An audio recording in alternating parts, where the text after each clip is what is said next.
तो दोस्तों वास्तु के हिसाब से हम बात करेंगे रेंटल हाउस की। बहुत ज़्यादा दोस्तों को डाउट है कि अगर हम किसी रेंट के घर में रहते हैं, किराए के घर में रहते हैं, तो उसका वास्तु में इफ़ेक्ट करता है या नहीं करता।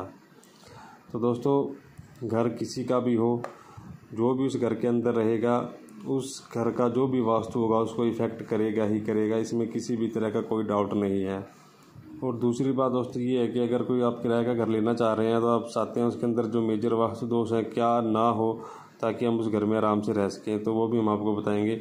सबसे पहले तो अगर आप किराए का घर लेते हैं, किसी का भी घर हो, उसमें जो भी रहता है उसका वास्तु से इफ़ेक्ट करता ही करता है। उसके बाद मान लीजिए आप कोई घर किराए पे लेने जा रहे हैं, आप किसी घर को देखने गए, आप उस घर के सेंटर में खड़े हो जाएं और आप सबसे पहले देखें 45 डिग्री पे जो कंपास का एरो होता है नॉर्थ का, वो आप नॉर्थ की साइड करेंगे तो आप 45 डिग्री पे चेक करेंगे 45 डिग्री के कॉर्नर पे किसी भी तरह का कोई टॉयलेट तो नहीं है।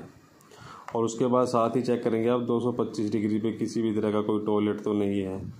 यही आपको प्लॉट के साइज़ के हिसाब से होगा गाइस, जैसा भी प्लॉट का साइज़ होगा उसी हिसाब से देख लेना, वो कॉर्नर 225 डिग्री और 45 डिग्री। अगर यहाँ पे आपको किसी भी तरह का टॉयलेट या सेप्टिक टैंक मिलता है और यहाँ भी आपको टॉयलेट और सेप्टिक टैंक मिलता है तो आपको ये घर किराए पे नहीं लेना है किसी भी हाल में, चाहे आपको कितना ही सस्ता क्यों ना मिले या फिर चाहे आपको ये फ्री में ही क्यों ना मिले किराए पे रहने के लिए, तो भी आप इस घर को किराए पे मत लेना। ये बहुत ज़्यादा ट्रबल कर देगा आपकी लाइफ के अंदर और आपको बहुत ज़्यादा परेशान कर देगा। और अगर ऑलरेडी आप किसी ऐसे घर में रहते हैं जिसमें नॉर्थ ईस्ट में टॉयलेट है या साउथ वेस्ट में टॉयलेट है, तो आप समझ ही रहे होंगे, आपको पता ही होगा कितनी परेशानियों का सामना आप कर रहे होंगे। जितना जल्दी हो उसके आप इस घर को चेंज कर लें। तो ये था दोस्तों मोस्टली आजकल जो क्वेश्चन डाउट में बहुत दोस्तों को डाउट रहता है कि रेंट के घर का वास्तु हमें इफ़ेक्ट करेगा कि नहीं करेगा। हम उस घर में रहते हैं तो 100% श्योर करेगा, जो भी उस घर के अंदर रहेगा दोस्तों उसको वो ज़रूर प्रभावित करेगा।